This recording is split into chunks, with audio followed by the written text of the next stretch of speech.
Models created by different people in different parts of the organization with a different set of skills often create very, very different models. Now, this can be a problem because you are trying to keep models consistent. I have some things to share with you in this video as to how you can approach in resolving this problem. So let's get into it.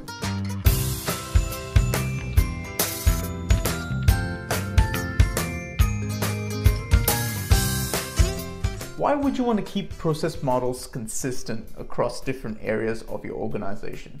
Well, one simple reason. You want to keep widespread use of your process models. That's what makes them valuable.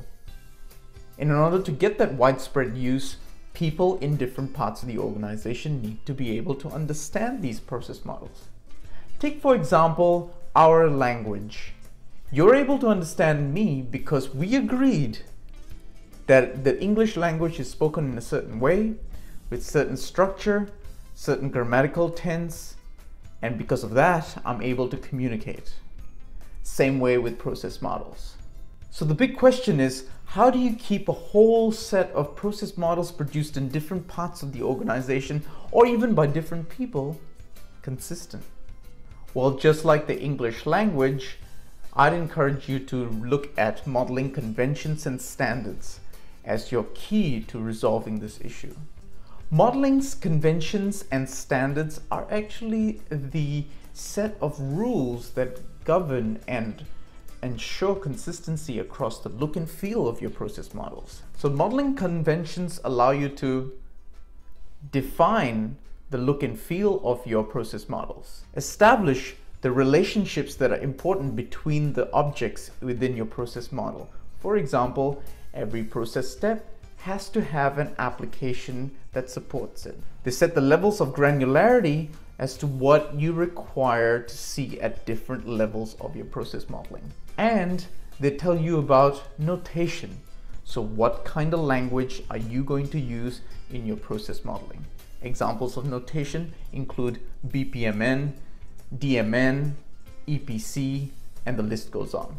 Those are not the only things that the modeling standards and conventions are supposed to do. There's a whole raft of other stuff that you can include in those conventions and standards. Very often, modeling standards and conventions are stored in a document or possibly even included and embedded in your process modeling tool. Many modern day tools have this capability built in so that it minimizes the amount of creativity.